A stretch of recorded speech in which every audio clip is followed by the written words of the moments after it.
Qué bueno es estar en la casa de Dios. Amén. Qué bueno es ver las caras que hacía unos días que no veía.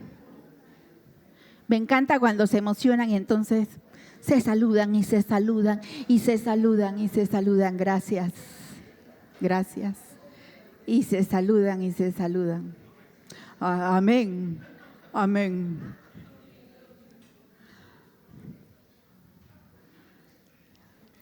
Reciban un saludo de parte de los pastores de la iglesia de Alfa y Omega en México, Pastor Láscari, que ha estado con nosotros.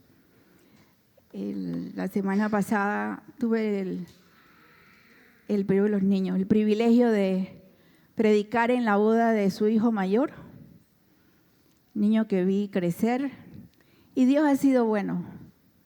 Aquello que tú esperas en Dios, en tu familia, dile: Señor, yo espero también ver lo bueno, ver tu fidelidad, ver las bendiciones, ver aquello que parece que no va a suceder. El Señor es bueno y el Señor es fiel. Y en esta mañana vamos a ir a la palabra de Dios. Como hace tanto tiempo que no predico, como 2 semanas, ustedes tendrán así como 3 horitas para la predicación de esta mañana. No es cierto. Hoy quiero que vayamos. Me gusta mucho cómo el Señor va como confirmando la dirección de lo que Él tiene para la iglesia, porque hemos estado cantando precisamente algunas de las porciones de este Salmo 34 en la mañana de hoy. Y es un salmo que a veces nosotros hemos leído aquí, me imagino que lo habremos predicado también algunos de los pastores. Sin embargo, yo quiero ir hoy al Salmo 34 y que lo veamos cada porción del Salmo completo, porque este es un salmo como todos los salmos, que es un salmo especial. Y ustedes han de recordar las veces que hemos hablado acerca de los salmos, que hemos dicho que los salmos realmente son poesía. Y el libro de los salmos, nosotros tenemos, ¿cuántos salmos tenemos? 150. Oh, algunos se acordaron sin mirar. Otros están buscando en los mapas para ver si. 150 salmos, 150 poesías, 150 canciones. Y esos 150 salmos están subdivididos en 5 libros, dentro del mismo grupo de 150 salmos. Entonces, se piensa que a lo largo de los siglos en que fueron compuestos estos salmos en el pueblo de Israel, eran poesías cantadas, eran himnos, que el autor componía reflejando algún momento de su experiencia con Dios, algún momento de sus reflexiones espirituales y de la conmoción espiritual que causaba dentro de sí mismo aquello que estaba viviendo. Entonces encontramos salmos que parecen salidos de un alma deprimida, como el Salmo 42 y el Salmo 43, cuando el salmista dice: ¿dónde está tu Dios? ¿Dónde está tu Dios? Hay salmos que parecen explotar de alegría, cuando el pueblo canta: Jehová reina, bendito sea el nombre del Señor. O salmos de confianza, como el Salmo 23, cuando el salmista dice: el Señor es mi pastor, nada me hace falta, nada, lo tengo todo. Porque luego leemos en el Nuevo Testamento que se dice de Jesús que Él es la plenitud, que todo lo llena en todo. Entonces nosotros vamos viendo a lo largo del libro de los Salmos cómo los salmistas van reflejando las emociones que hoy nosotros podemos relacionarnos con ellas. Porque nosotros somos seres emocionales y a veces nosotros estamos tristes, a veces nosotros estamos muy, muy, muy tristes, a veces nos enojamos, a veces nos frustramos, a veces estamos contentísimos y a veces como sin ninguna razón aparente. Y dice: ¿qué te pasó? No, es que amanecí contento. ¿Y qué tiene diferente el ayer con el hoy? Bueno, nada cambió, pero hoy amanecí contento. Somos así los seres humanos. Y por eso en los salmos, cuando nosotros llegamos a ellos, nos encontramos con una serie de reflexiones con las cuales nosotros podemos hoy aplicar a nuestras vidas. Y en particular, el Salmo 34 es un salmo de David, del rey David, llamado también el cantor de Israel. David era un hombre especial, porque David fue un hombre que primero de adolescencia fue un pastor, literalmente un pastor de ovejas, atendía el rebaño de su padre. Luego se convirtió en guerrero del ejército de Israel. Luego se convirtió en rey de Israel. Y en medio de todas esas funciones que él tuvo en su vida, siempre fue un cantor, un poeta. Y nos demuestra una relación con Dios sumamente particular, muy, muy íntima, en todas las circunstancias de su vida.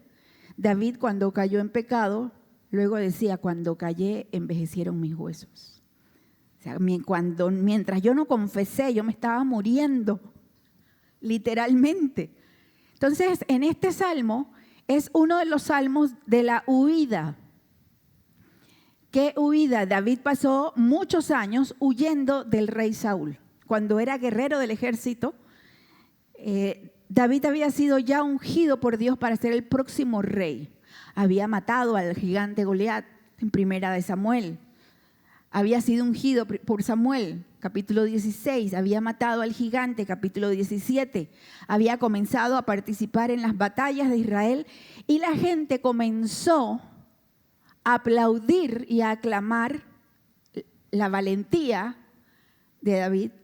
Su comportamiento, hay pasajes que dicen que David era un hombre con un comportamiento ejemplar delante del pueblo y delante del rey.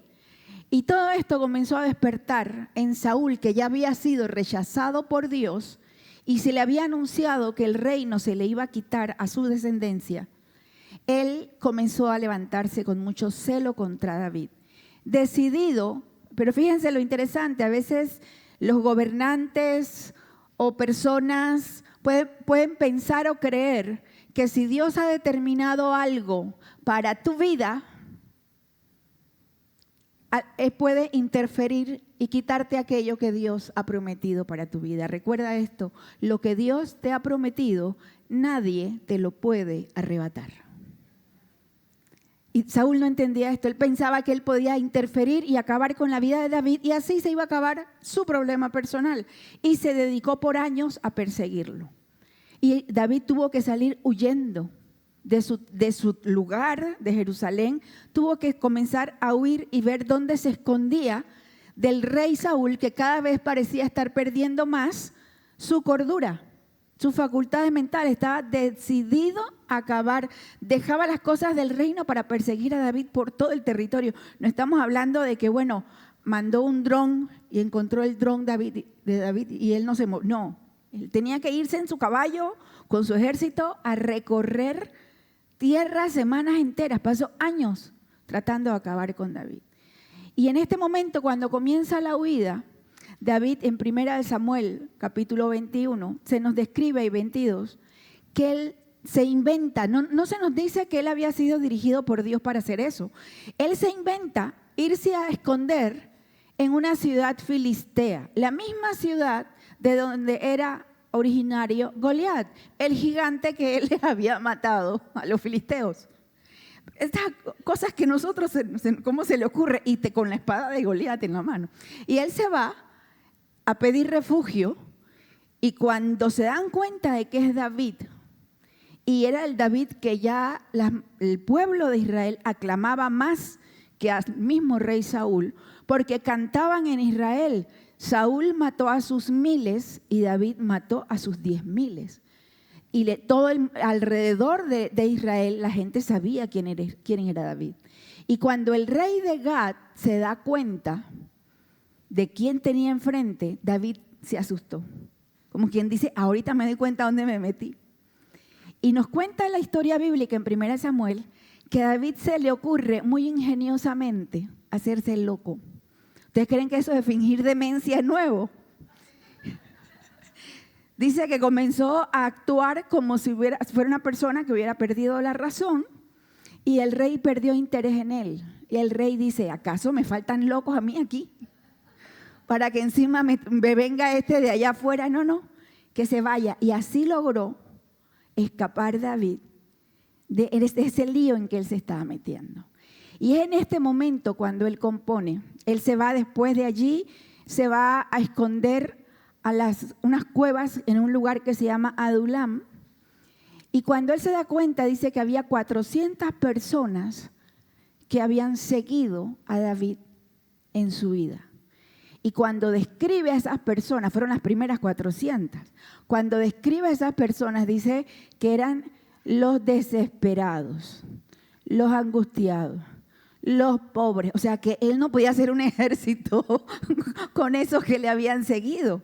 Y dice que ellos le consideraron su líder y comenzaron a seguirle. Entonces ahora David no solo era responsable de huir él mismo, sino que era responsable de 400 personas más. Y se fueron a esconder a las cuevas. Y este salmo es particular porque este salmo nosotros encontramos que básicamente lo podemos dividir en dos grandes secciones. Por un lado, David describe en los primeros 10 versos cuáles fueron las lecciones que él aprendió de ese momento tan espinoso. Por un lado, comenzar una huida, meterse en la tierra del enemigo, darse cuenta de que lo reconocen y que está en peligro, inventarse una locura que no tenía y volver a salir huyendo para encontrarse con un montón de gente que ahora dependía de él y que lo seguía. Entonces, primeros 10 versos, ¿qué lecciones aprende David que nosotros podemos entender hoy y aplicar a nuestra vida? Y en los siguientes, del 11 al 22, se convierte en un salmo, en un himno, en un poema de enseñanza. Es didáctico. Él se dedica a enseñarle a la gente aquello de lo cual él ha aprendido por esta experiencia. Y esto hace este salmo particular, porque tiene una primera parte muy personal de lo que él aprende y luego una aplicación para que el pueblo también pueda aprender de lo que él había vivido. Y es eso lo que vamos a ver. Y ustedes pueden tener su Biblia, su teléfono abierto, no en Instagram, en la Biblia. O en X tampoco, en la Biblia. Y vamos a ir viendo en estas porciones qué hay en este Salmo 34, Salmo de David. En primer lugar, David en las lecciones que aprendió que la alabanza a Dios debe ser permanente. Fíjense en los versos 1 y 2. Dice el texto bíblico, bendeciré al Señor en todo tiempo. Esto suena bonito, pero no necesariamente fácil. Porque a veces pensamos, ¿cómo puedo alabar a Dios cuando estoy triste o cuando me va mal? O cuando estoy enfermo, estoy enferma. O cuando me surge una dificultad grande y me siento mal, ¿cómo yo puedo alabar a Dios? Sin embargo, David fue una de las primeras lecciones que él aprendió. Él dice que él aprendió a bendecir al Señor en todo tiempo. ¿Qué significa la palabra bendecir? Significa hablar bien, decir, hablar bien.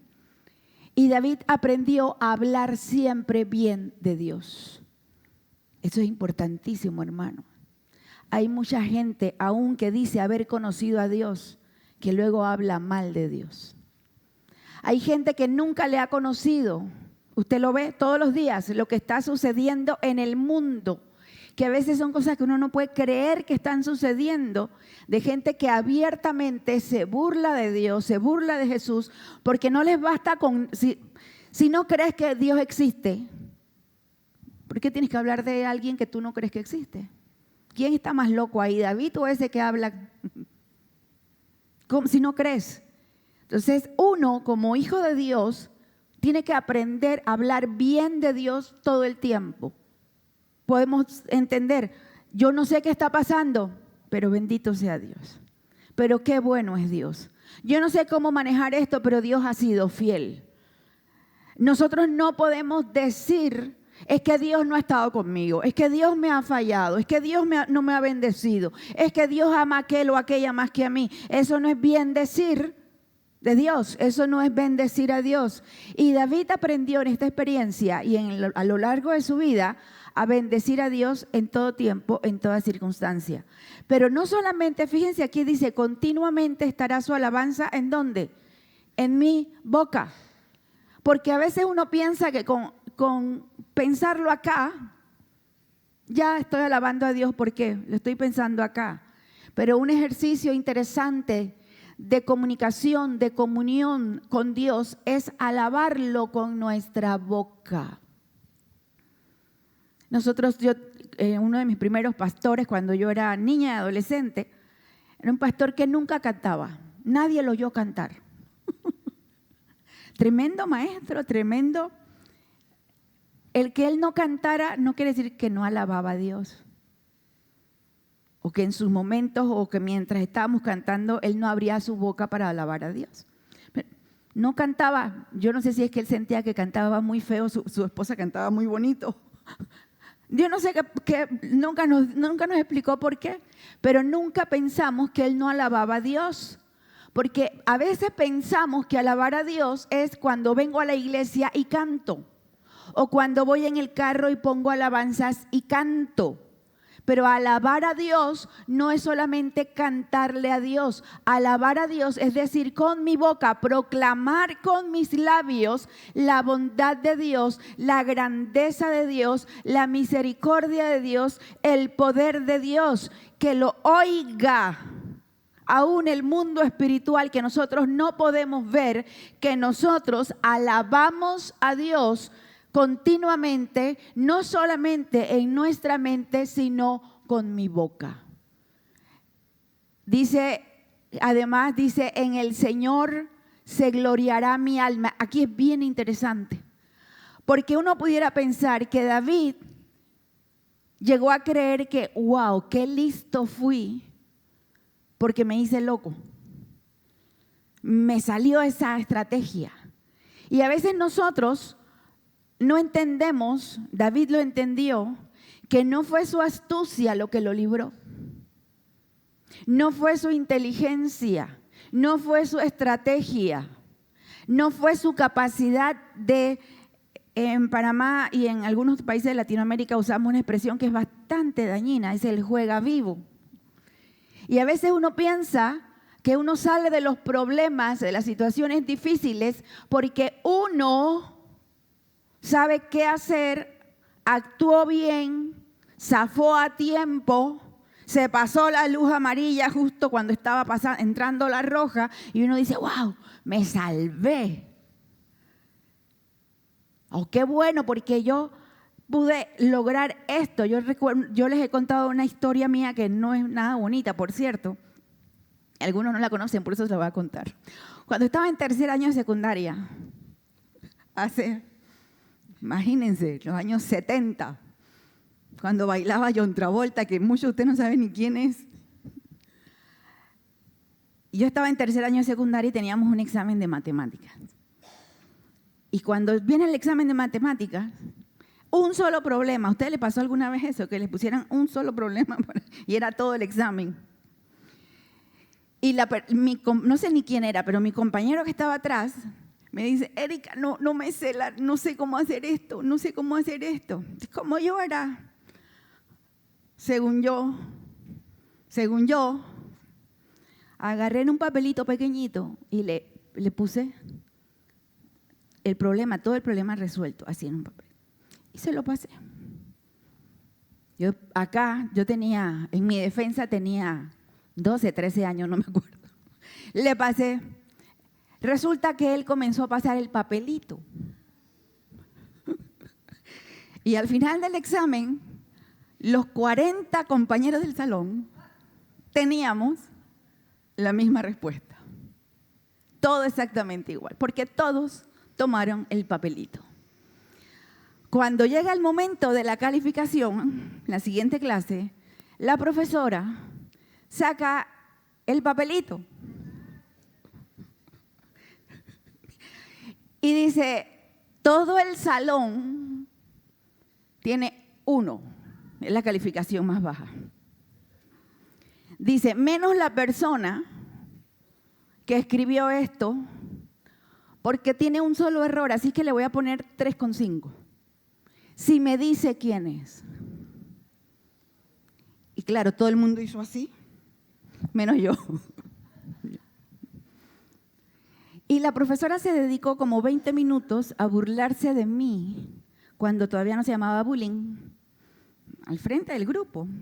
Me imitó cómo yo hablaba, me imitó cómo yo caminaba. Yo no sé qué tenía que ver eso con el papelito y el problema de matemáticas, pero ella lo disfrutó.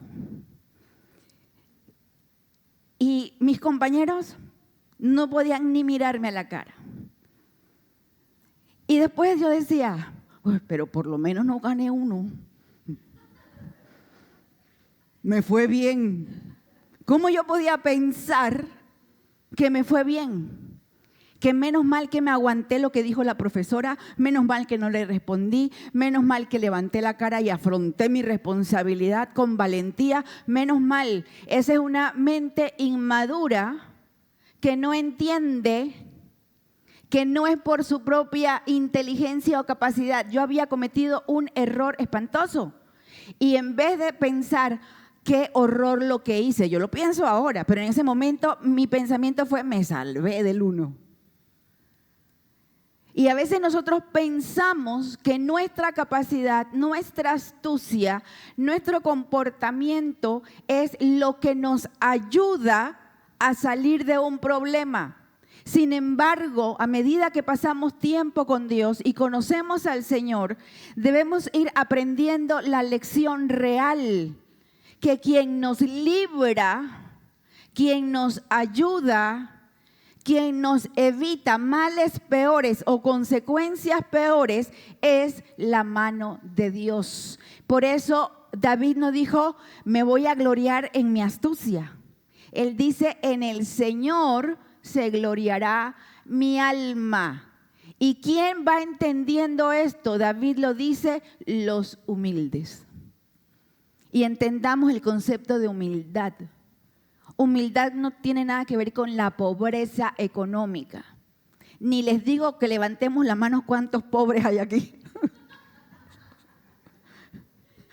Porque la pobreza también depende de quién la viva, quién no la viva. Pero a veces nosotros pensamos que ser humilde es ser pobre.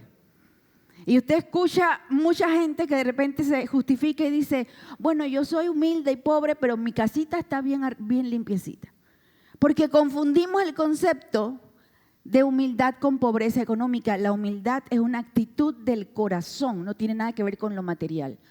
La humildad es aquello que uno lleva, una actitud que uno va desarrollando, una comprensión que uno va desarrollando, que la vida no gira en torno a mí, que yo no soy el centro del universo, que todo se lo debo a Dios, que yo dependo de Dios, que Dios es el que es bueno y el que es fiel y que Dios no me debe nada. Y que lo que Él me da es por gracia. Todo lo que el Señor nos da es por amor, es por gracia.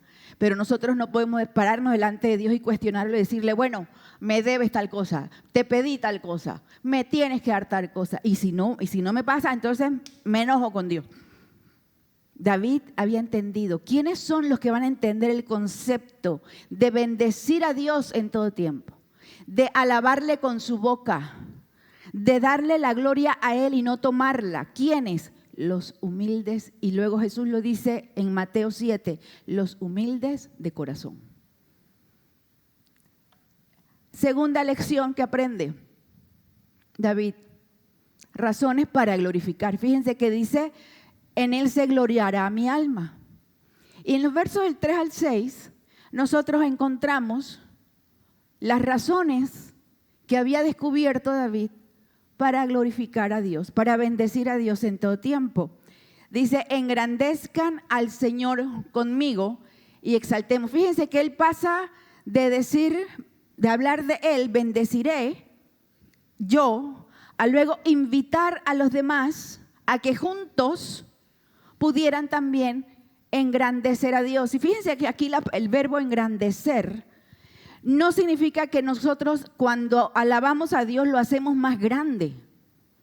Nuestra alabanza no hace a Dios más grande.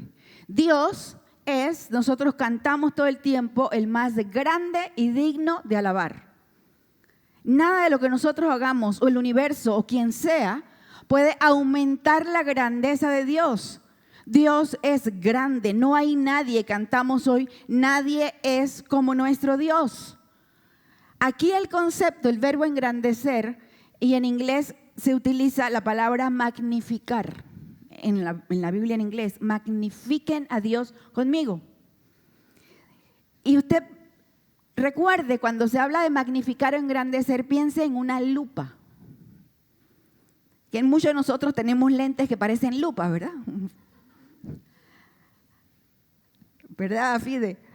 Cuando nosotros no vemos, como yo, que yo hago así, no veo absolutamente nada de la letra, nos ponemos unos lentes o usamos una lupa, ¿cambia el tamaño de la letra? No. ¿La letra se hace más grande? No. Yo la percibo más grande. Lo que cambia es mi visión, es mi perspectiva. Cuando nosotros engrandecemos a Dios, no lo estamos haciendo a Él más grande, sino que comenzamos a enfocar de manera correcta quién es Dios y quiénes somos nosotros. Es como que pusiéramos una lupa en nuestra mente y comenzáramos a darnos cuenta de cuán grande es Dios. Y deja de ser una canción para convertirse en una realidad en nuestra vida. Engrandecer. Ahora yo veo.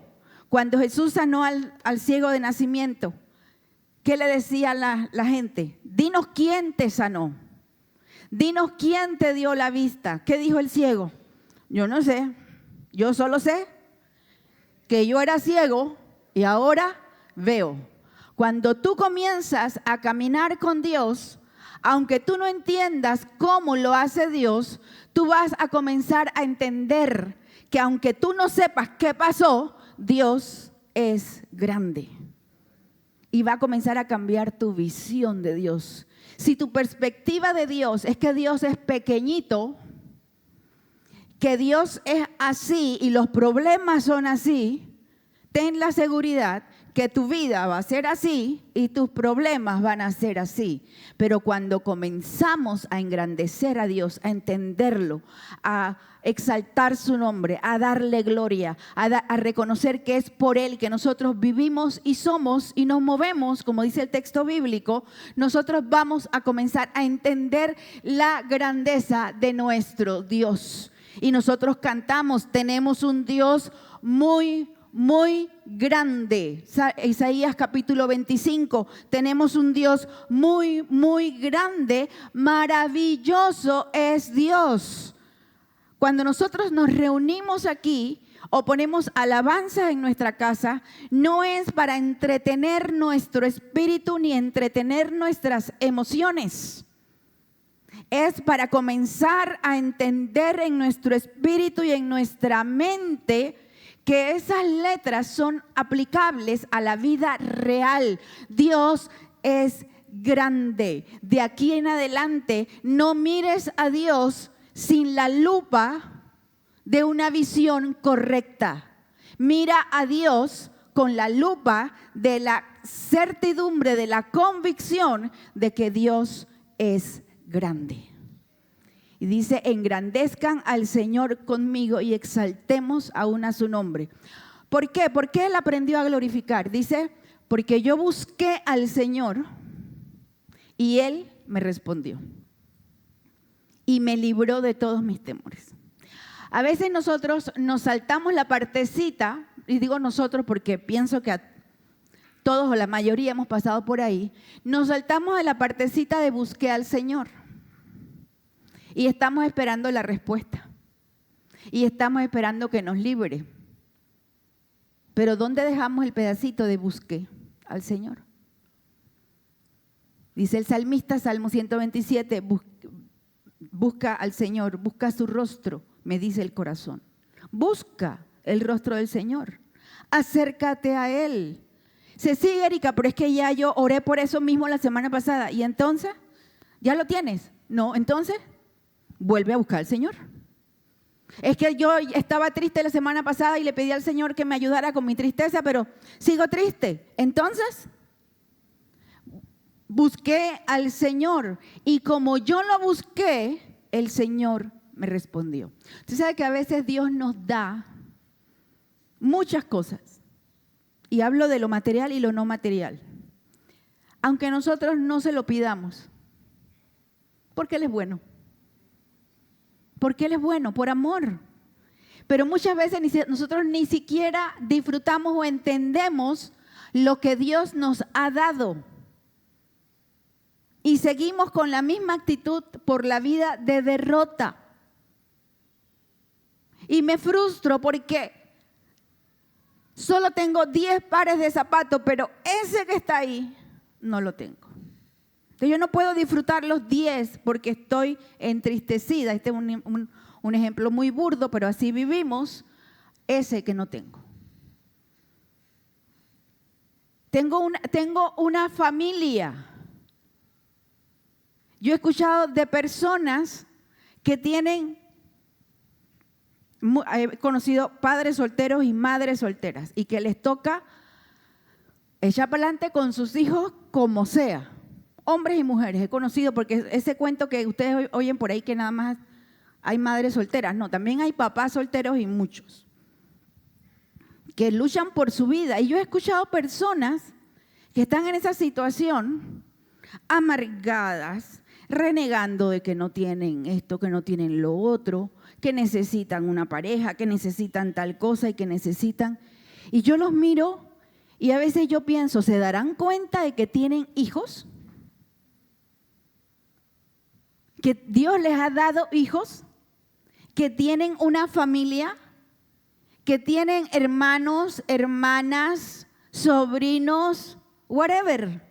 Tienes un círculo de gente que te ama, pero nosotros nos quedamos en aquello que no tenemos, en aquello que nos falta y se frustra nuestro corazón, porque no hemos aprendido a buscar al Señor. Y a lo que sigue que aprendió David, dice, los que a él miraron, ¿qué les pasó? Fueron iluminados.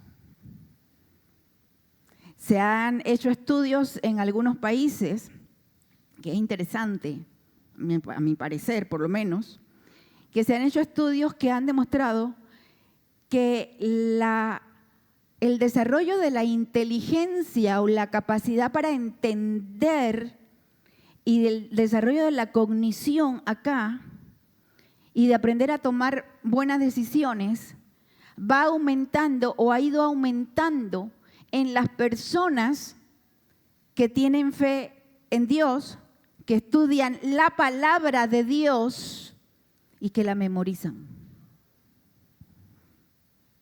¿Por qué? La palabra de Dios dice, hablando de ella misma, lámpara es a mis pies tu palabra y lumbrera a mi camino. Suena como a una metáfora o a una poesía, pero es una realidad.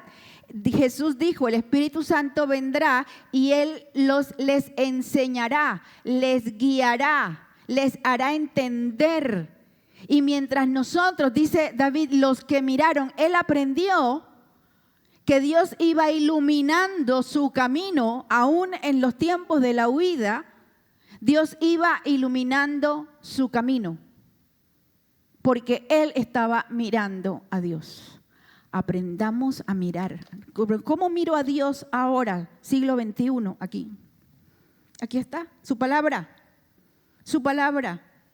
También se ha reconocido que al contrario hay un gran analfabetismo bíblico de personas que se dicen cristianas, pero no saben nada de la Biblia, no conocen nada de la palabra, no te pueden explicar o citar, y no estoy hablando de la memoria, sino del entendimiento. ¿Por qué?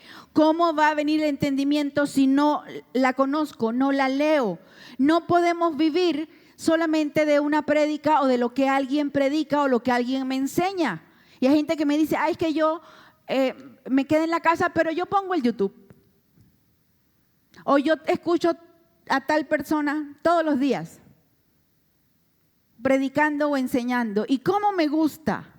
¿Eso está mal? No, pero esa no puede ser tu única fuente de conocimiento y de relación con Dios. Tienes tú que buscar al Señor. Dice, los que miraron a Él fueron iluminados, sus rostros jamás serán avergonzados. Y luego Él se pone en el lugar otra vez de la humildad. ¿Cuáles otras razones? Porque dice, este pobre, o sea, yo clamé al Señor. No esperes que alguien más clame al Señor por ti. Eso de que, pastora, ore por mí porque a Dios la escucha a usted. No, dime que ore por ti porque soy tu pastora, pero no me digas que ore por ti porque Dios a mí sí me oye, a ti no. Porque eso es no conocer a Dios ni conocer la palabra. ¿De quién está hablando David? De sí mismo. Este pobre, yo clamé al Señor. Aprendamos de manera individual, cada uno, a clamar a Dios. Pídele a Dios, sí, pídele a la iglesia, pídele a tus hermanos, escríbele a Erika para que te ponga en la lista de la oración. Y las hermanas que están en el ministerio de oración oran todas las semanas por las peticiones que van entrando. Y a Erika le escriben, o le escriben a Yarabi, y le escriben, hermanas, oren por mí por esto y esto y esto. Y oramos en la semana, se ora. Pero ¿quién tiene que comenzar a buscar al Señor, a mirar a Dios y a clamar a Dios? Cada uno en lo individual. David entendió esto. Fue algo que no entendió el rey Saúl. Y el rey Saúl terminó muy mal. Y a David le fue muy bien. Dice, y el Señor le oyó y lo salvó de todas sus angustias. Por eso él aprendió, él tenía razones para glorificar a Dios. Porque él buscó al Señor, el Señor le respondió. Porque le libró de sus temores. Porque lo miró y el Señor lo iluminó cómo actuar, cómo vivir. Porque él clamó y el Señor le escuchó. Entonces, cuando uno va viviendo una relación con Dios así, uno aprende por qué uno puede bendecir a Dios en todo tiempo y que su alabanza esté de continuo en mi boca. Tercer lugar, esto lo dañó Yajaira. En tercer lugar, lecciones aprendidas. De las lecciones aprendidas ahora en los versos 7 al 10. ¿Qué aprendió David en esta experiencia de andar por el desierto, de meterse en un problema, de ver que Dios lo libraba cuando él se enredó? Dice que él aprendió que el ángel del Señor acampa alrededor de los que le temen y los rescata. Y aquí el concepto de que el Señor, de acampar, no nos está diciendo ahí que es que cada uno tiene un ángel. Eso es tema para otra predicación. Lo que está diciendo es que la presencia de Dios, y en ese tiempo se manifestaba de manera particular en el Antiguo Testamento, lo encontramos varias veces como el ángel del Señor, acampa. Y el concepto de acampar habla de un movimiento de nómada. ¿Qué pasó con Israel cuando salió de Egipto? ¿Se acuerdan? Cuando Israel salió de Egipto, anduvo por el desierto, ¿cuánto tiempo? 40 años. Y esos 40 años que ellos anduvieron deambulando por el desierto por causa de su incredulidad, Dios les había garantizado que su presencia iría con ellos. Y Moisés le dijo, si tu presencia no va conmigo, yo no voy. Porque no es lo mismo aventarme 40 años por el desierto sin ti que contigo. Y lo que hacía el pueblo de Israel es que Dios les indicaba cuándo moverse y cuándo asentarse. O sea, cuándo levantar todo su aparejo que ellos tenían para seguir caminando, y Dios les indicaba, bueno, ahora este tiempo vamos a descansar aquí. Y cuando ellos descansaban, ellos acampaban. ¿Cuántos han ido de campamento alguna vez? ¿Cuántos han ido a una aventura de estas por el campo? Uno lleva tiendas de campaña. Y yo me imagino a los Arnulfos con tiendas de campaña con los niños y armando, y los que tienen varios hijos, armando tiendas de campaña en el campo para los niños. Toda una aventura. Pues eso era acampar. Ellos tenían que armar sus tiendas porque vivían en tiendas. Cuando David huía de Saúl, él iba de un lugar a otro y se escondía en cuevas, llegaba a lugares donde había oasis o donde había vegetación en medio del desierto o del frío que había, y él armaba, entre comillas, su campamento. O sea, porque la gente que iba con él tenían que armar de alguna manera cómo iban a vivir. Eso es acampar. O sea, lo que está diciendo el salmista David aquí, cuando dice el Señor acampa, quiere decir que cuando el pueblo se detenía y acampaba, el Señor estaba allí. El Señor se movía con ellos.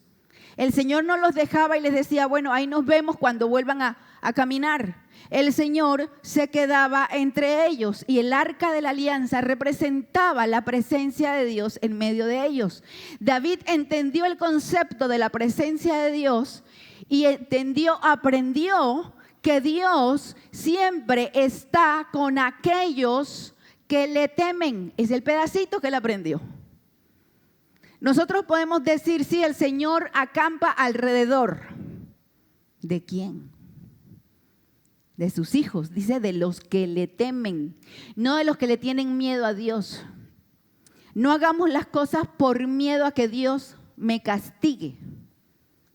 O dejemos de hacer cosas por miedo a que Dios me castigue. Eso no es lo que está diciendo el texto, ni es lo que habla el temor a Dios. El temer a Dios es respetarlo. Es reconocer que Él es Dios, que dependemos de Él. Y él dice, él aprendió en este tiempo que la presencia de Dios en medio de su huida, en un tiempo que no era nada glamoroso. Y yo quiero decirle a los inmigrantes que hay en este país, que aman al Señor, a ustedes que están lejos de su patria, pero que son hijos de Dios, el Señor acampa con ustedes. El Señor está con ustedes. Y quiero decirle a los panameños, aquellos que nunca han salido de su patio, o aquellos que solo salen de paseo y regresan, el ángel del Señor, la presencia de Dios, acampa en medio de ustedes. El Señor está en medio de nosotros. Bendito sea el nombre del Señor. Y Él dice, y los rescata. Él aprendió, pero fíjense qué más aprendió. ¿Qué le dice Él en el verso 8 a la gente? Prueben y vean que el Señor es bueno. En otras palabras, no te quedes con emocionarte porque yo te cuente lo que me pasó a mí. No se trata de emocionarnos con las experiencias de terceros y decir, wow, mira lo que Dios hizo con fulano o con fulana de tal. Él llama a la gente, le dice, ustedes mismos, por su propia experiencia, prueben, conozcan a Dios, tengan una experiencia real con Él, tengan su momento de acercarse al Señor para que ustedes mismos comprueben que Dios es bueno. Pero nosotros cantamos, desde el momento en que despierto hasta el anochecer, yo cantaré ¿de qué? De la bondad de Dios. Y eso se puede quedar en una canción muy hermosa, por cierto, o se puede convertir en una realidad en nuestra vida. Cuando nosotros nos acercamos a Dios y aprendemos a vivir. ¿Y usted sabe qué pasa?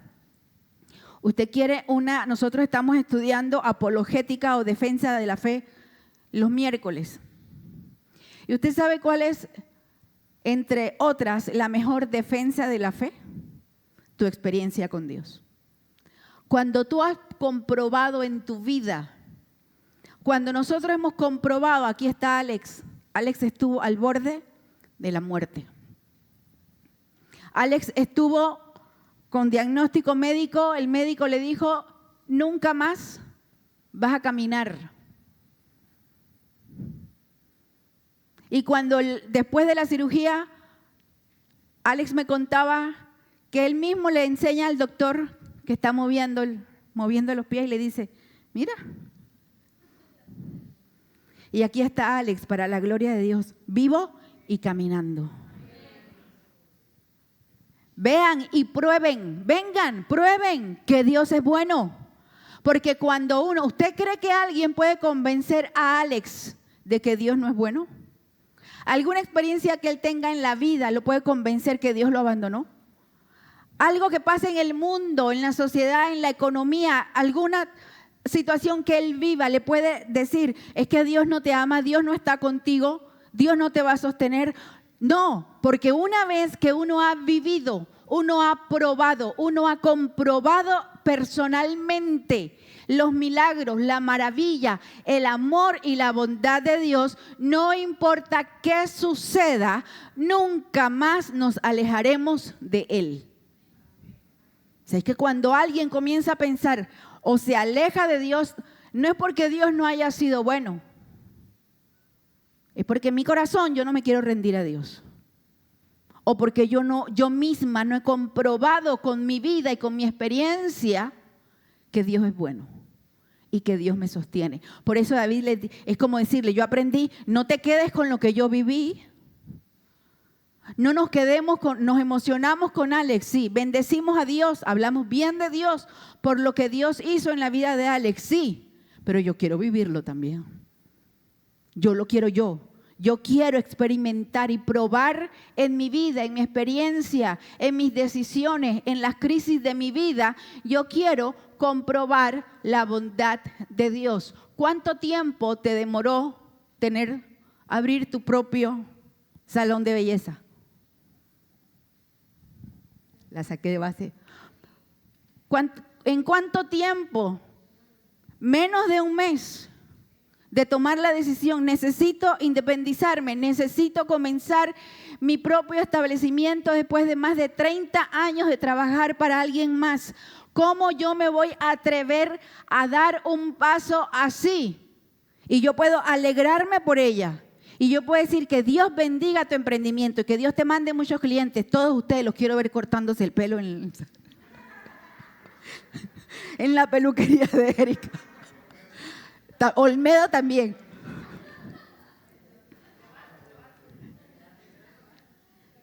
Y nos podemos alegrar con ella y decir, wow, Erika, el Señor ha sido bueno contigo. Pero yo quiero vivirlo también, yo. No te quedes con la experiencia de otros. David dijo, prueben, vean que el Señor es bueno. No te quedes con que Dios puede sanar a alguien, dile, Señor, sáname.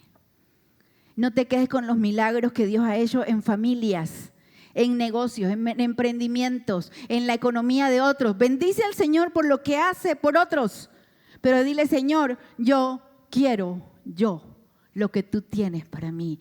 Él le dice, prueben, vean que el Señor es bueno.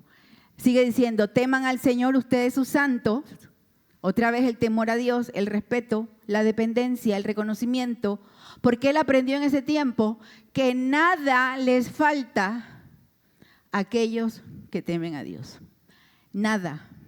Le voy a contar otra de mis, esta es más reciente y parece tan sencilla. Yo tenía que ir a casar a esta persona, a este muchacho.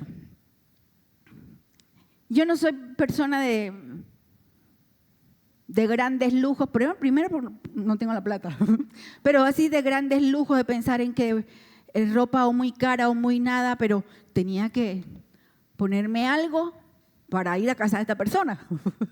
Entonces estuvimos mi esposo que me acompaña en todas mis andanzas, gracias, buscando no sé cuánto, pues como yo soy así como los 3 días antes de irme, ¿no? Por supuesto, buscando un vestido que me quedara. Y el que encontré, ¿ustedes saben cuánto me costó el vestido que yo compré para la boda? $32. Pero no tiene mangas. Y yo no soy persona de andar. Y aparte que no era el momento pararme a predicar en una boda formal. Entonces me llevé 2 chaquetitas que más o menos me quedaban con el vestido. Y le digo a Guillermo, voy a ver allá, ya cuando esté allá, ¿qué hago? Porque ninguna de las dos me gustaba, pero la boda era sábado. El viernes nosotros, primero fuimos a ver, yo viajé con mi hermano y mi cuñada, fuimos a ver a mi familia. Yo tengo toda mi familia materna, vive en Guadalajara. Mis tíos tenían muchos, gracias por los que han estado orando por mi tía que está hospitalizada. Y el viernes volábamos para la boda del sábado, volábamos el viernes de Guadalajara a México. Y antes de salir para el aeropuerto me llama mi tía, la que está hospitalizada, todavía estaba enferma, pero estaba ahí en la casa. Y me dice, mi hija, ella me quiere como si fuera una hija, ¿no? Dice, hija, yo quiero que te lleves esto como un recuerdo mío. Le saca una capita como de terciopelo negro con perlitas. ¿Ustedes qué creen que me puse para predicar? Mi vestido negro con mi capita negra. Y yo pensaba, ¿cómo eres Dios? Yo le dije a mi tía, tú no sabes lo que me acabas de dar. Porque ella no tenía idea. Yo sabía que yo iba a predicar en una boda, pero ella no sabía mis enredos con mis vestidos. Le digo, tú no sabes lo que tú acabas de hacer al darme esta capita. Dice, pero no es nueva, es viejita. Le digo, whatever, se ve muy bien. Y yo prediqué muy elegante con la capita de mi tía. ¿Por qué? Pues nada les falta a aquellos que le temen. Y cuando dice nada, es nada. Tienes un apuro, tienes una necesidad, dile, Señor, yo dependo de ti. Nada me va a faltar. Dice, los leoncillos pasan necesidad y tienen hambre, pero David aprendió que los que buscan al Señor, es una repetición del verso anterior, no carecerán de bien alguno. ¿Qué otra lección aprendió David? Que vivir la vida, ¿cuál es la vida que vale la pena en el temor de Dios? Aquí es cuando el Salmo se convierte en un momento de enseñanza. Él va a enseñarles y les dice, vengan hijos, escúchenme, les enseñaré el temor del Señor. Ese es el que él les estaba hablando, les iba a enseñar. Y les dice, ¿cómo se vive una vida en el temor a Dios? Dice, ¿quién es el hombre que desea vida y quiere muchos días para ver el bien? ¿Quién es esta persona que puede vivir lo que decían los versos anteriores? Que nada le va a faltar, que el Señor va a cuidar de él, que su presencia va a estar con él. Aquellos que temen a Dios. ¿Y cómo se vive el temor a Dios? No es un pensamiento, es un comportamiento, es una actitud, es una vida que vivimos. Y él les dice, en primer lugar, esto lo cita el apóstol Pedro en la primera carta de Pedro, el capítulo 3, dice, guarda tu lengua del mal. Fíjense que otra vez se va la lengua. Santiago 3 dice, ¿qué problema tenemos con la lengua? Guarda tu lengua del mal y tus labios de hablar engaño. No digas mentiras. No, ten cuidado con hablar mal. Luego le dice, apártate. Fíjense que son comportamientos.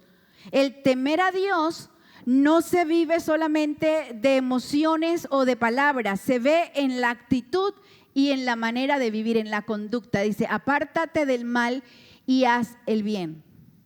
Y por último le dice, busca la paz y síguela. Busca la paz y síguela. Luego le dice, les prometo que ya estoy terminando, ¿cómo enfrentar las dificultades? Les va a enseñar cómo se enfrenta entonces una persona que teme a Dios a las dificultades de la vida. De los versos del 15 al 18, dice que los ojos del Señor están sobre los justos. ¿Cómo enfrentar? Clamando a Dios. Dice, sus oídos están atentos a su clamor. El rostro del Señor está en contra de los que hacen mal para cortar de la tierra su memoria. Y otra vez, claman los justos. Y el Señor los oye y los libra de todas sus angustias. Y lo que me encanta del verso 18. Dice, cercano está el Señor a los quebrantados de corazón. ¿Alguna vez usted ha estado quebrantado de corazón? No es tener un problema cardíaco. Quebrantados de corazón y estar abatidos de espíritu es aquel momento de hundimiento emocional que viene con los problemas, con las crisis, cuando llega la desesperanza, cuando hay un sentido de impotencia y que yo no puedo con esto, yo no puedo cambiar esta situación. No puedo sanar una enfermedad, no puedo sanar a mi hijo, a mi hija enferma. No puedo cambiar las actitudes de una persona de mi familia, no puedo. No puedo mejorar el país, no puedo. Y cuando uno llega a ese punto que uno se quebranta, se le rompe el corazón, se abate en su espíritu, dice David, aprende que el Señor está cercano. El Nuevo Testamento dice que el Señor no rechaza a nadie que se humilla delante de Él. Y por último, ¿qué les enseñó David? Que es Dios quien nos ayuda. Dice los versos del 19 al 22, muchas son las aflicciones del justo. Y uno dice, pero un momentito, Erika. Si estamos leyendo que nada le falta a los que están con el Señor, a los que temen a Dios, ¿cómo es que hay aflicciones? Parece una contradicción. Jesús dijo, en el mundo tendrán aflicción. El solo hecho de estar en el mundo, de vivir en esta tierra, puede generar en nosotros, en los nuestros o alrededor nuestro, aflicciones, dificultades, angustias. Pero el Señor les dice, Jesús les dice, ustedes tendrán en el mundo, tendrán aflicción. Le dice, pero confíen, porque yo he vencido al mundo. El salmista lo explica de esta manera, muchas son las aflicciones del justo, pero de todas ellas los libra el Señor. Él guarda todos sus huesos, ni uno de ellos es quebrantado. La maldad dará muerte al impío y los que aborrecen al justo serán condenados. El Señor, en cambio, redime el alma de sus siervos y no será condenado ninguno de los que en Él se refugian. Pablo lo explica en Romanos 8:1, cuando dice, ninguna condenación hay para los que están en Cristo Jesús. David aprendió en medio de sus circunstancias difíciles que quien le ayudaba era Dios. Quien lo sostenía era Dios. Quien podía darle la liberación o la libertad de la aflicción es Dios. Aprendamos en esta mañana que quien nos ayuda, Salmo 46, Dios es nuestro amparo, nuestra fortaleza, nuestro pronto auxilio en la tribulación. ¿Quién nos sostiene? ¿Quién nos ayuda? ¿A quién debemos clamar? ¿En quién debemos confiar? ¿A quién le debemos temer, honrar con respeto? ¿En quién debe estar puesta nuestra mirada? Puestos los ojos en Jesús. Cuando nosotros aprendemos esto y entendemos que el salmista está diciendo, ven, pruébalo por ti mismo, acércate al Señor, busca al Señor, clama al Señor, entonces vas a comenzar a entender por qué es posible bendecir a Dios en todo tiempo. Cierra tus ojos, vamos a orar. Yo te invito a que presentes en esta mañana todo aquello que en tu corazón necesitas presentarle a Dios. Solo tú sabes qué será. Problema familiar, enfermedad física, crisis, circunstancias difíciles, necesidades económicas, amargura en tu corazón, porque a veces pensamos que todo tiene que ver con lo que viene de afuera, pero también tiene que ver con lo que hay adentro de nosotros. Yo te invito a que te acerques al Señor en esta mañana y le digas, Señor, todo lo que tengo, todo lo que soy, yo te lo entrego. Enséñame a rendirme a ti. Enséñame a bendecir tu nombre, a tener tu alabanza en mi boca en todo tiempo. Enséñame a clamar a ti en momentos de angustia. Enséñame a confiar en ti en las diferentes circunstancias de la vida. Enséñame a no confiar en mi propia astucia ni inteligencia, sino a disfrutar el hecho de que puedo depender de ti. Yo te invito a ponerte de pie. Y yo quiero invitarte, si tienes una necesidad muy imperiosa y tú quieres que oremos por ti, si estás enfermo, enferma, si tienes una crisis en tu familia, una necesidad económica, si necesitas sanar tu corazón, yo te invito a que ahí donde estás levantes tu mano, porque alguien se va a acercar para orar contigo. Y yo quiero invitar al pastor Guillermo, a Elaine, a Erika. Quiero invitar a Lisbeth, a Arnulfo, que miren alrededor las personas que tienen sus manos levantadas y que se acerquen a orar por estas personas que tienen sus manos levantadas. Y comiencen a orar por las personas. Liceika, por favor, acércate a alguien que tenga sus manos levantadas. Y no se queden con una sola persona. Oren con esta persona y muévanse hacia otras personas, porque nos faltan personas para orar. Porque fíjense que la mayoría levantó su mano.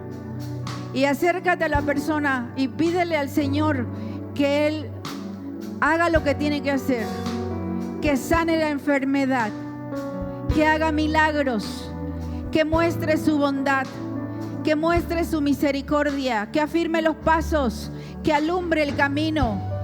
Pídele al Señor que aquello que esta persona está pidiendo pueda ser escuchado por Él, pueda ser sostenido por Él, que esta persona pueda confiar y ver la bondad de Dios en todas las circunstancias, en la necesidad de su vida, de su alma, de su cuerpo, porque el Señor está con nosotros.